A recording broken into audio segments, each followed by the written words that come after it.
एरिस्टोकल्स मतलब best glory. जी हाँ, यही असली नाम था प्लेटो का। प्लेटो नाम इंस्पायर्ड है प्लेटिस से, जिसका मतलब होता है ब्रॉड यानी कि चौड़ा। बचपन में ब्रॉड शोल्डर्स होने के कारण उनका नाम प्लेटो रखा गया, लेकिन किसी को क्या पता था कि यही ब्रॉड शोल्डर वाला बच्चा बड़े होके एक ग्रेट फिलोसोफर और सही मायनों में दुनिया का पहला ट्रू फिलोसोफर बन जाएगा। तो दोस्तों, welcome to my channel discover study with me Preeti Bora. आज की इस वीडियो में हम मुलाकात करेंगे प्लेटो से। तो दोस्तों, वीडियो शुरू करने से पहले एक ब्रीफ इंट्रोडक्शन है। I am Preeti Bora, an engineer turned political science postgraduate, also qualified as assistant professor in UGCNET 2019 and also am a counselor।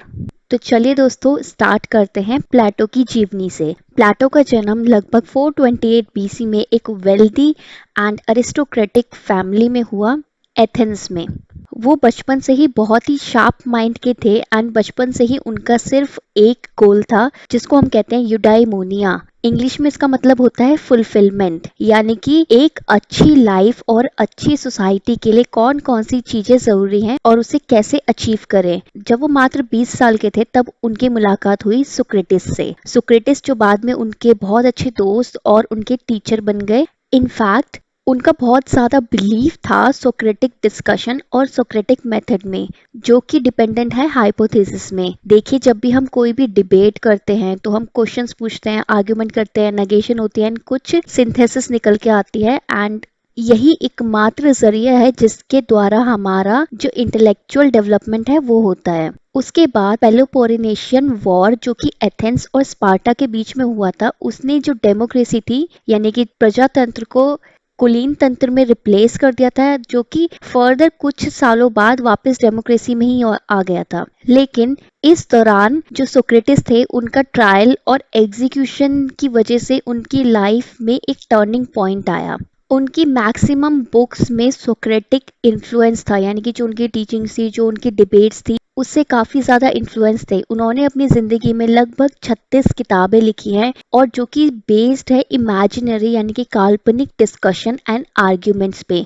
The Republic, the Symposium, the Laws, the Statesman, the Apology, ये उनकी कुछ prominent books हैं। Republic में उन्होंने दर्शाया कि जो guardians होते हैं सोसाइटी में, उनकी कितनी रिस्पेक्ट होती है और वो कैसे सोसाइटी को चेंज करने के काबिल हैं। प्लेटो डेमोक्रेसी में बिलीफ नहीं रखते थे। उनका मानना ये था कि जो डेमोक्रेसी है उससे सब स्टैंडर्ड रूलर्स निकल के आते हैं और उसका रीजन ये है कि जो वोटर्स हैं वो इर्रेशनल हैं, यानी कि उनमें तर्क वितर्क करने की इतनी क्षमता नहीं है और जो सत्य की खोज होती है ना और रैशनैलिटी होती है, वो सिर्फ हम किसी को इंस्ट्रक्शन देके या फिर किताबी ज्ञान देके नहीं प्राप्त कर सकते, लेकिन उसके लिए आपको प्रॉपर गाइडेंस चाहिए और एक थॉट प्रोसेस बनाना होता है, जो कि हम किसी टीचर से सीख सकते हैं या फिर अपने एक्सपीरियंस से।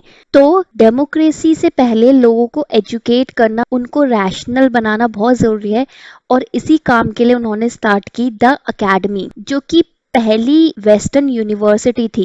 उनकी जिंदगी में फिलॉसफी का बहुत बड़ा महत्व था। वो फिलॉसफी को एक एब्स्ट्रैक्ट आइडिया नहीं मानते थे, बल्कि एक कला मानते थे, जो कि अगर आप में नहीं भी है तो भी आप सीख सकते हो और प्रैक्टिस कर सकते हो। तो उनके हिसाब से जो पॉलिटिशियंस हैं उनको फिलॉसफर होना चाहिए। और एक अच्छे राजा की क्वालिफिकेशन क्या है? एक अच्छा राजा वही है जो कि ना सिर्फ अपने जो प्रजा है उसका ध्यान रखता है, बल्कि उनको एक बेटर ह्यूमन बीइंग बनाने में सहायता करता है। तो प्लेटो के हिसाब से जो बेस्ट क्वालिफाइड पर्सन है, उसी के पास दायित्व होना चाहिए कि वो एक स्टेट में रूल करे, क्योंकि वो जस्टिस एडमिनिस्टर अच्छे से कर पाएंगे और जनता की भलाई के लिए काम करेंगे। इसमें वो इक्वालिटी को भी फेवर करते थे। उनका मानना था कि जो वुमेन जिनके पास प्रूवन टैलेंट और कैपेसिटी है वो भी रूलर्स बन सकते हैं।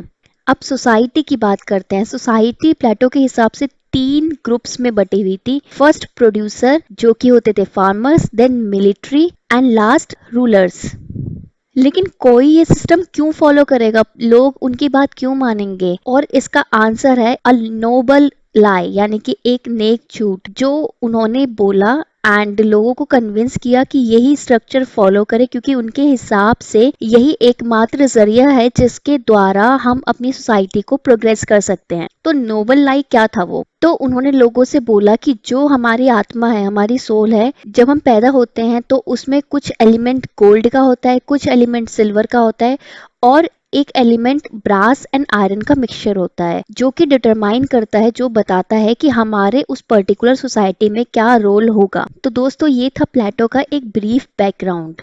अगली वीडियो में हम डिस्कस करेंगे उनकी most popular story the allegory of the caves और एक कॉन्सेप्ट द फॉर्म्स का, और उसके बाद हम बढ़ेंगे उनके जस्टिस के आइडिया एंड उनके व्यूज क्या हैं यूनिवर्स को लेके। तो दोस्तों, इस वीडियो को लाइक करें, अपने कमेंट्स लिखें, चैनल को सब्सक्राइब करें एंड वीडियो को शेयर जरूर कीजिए।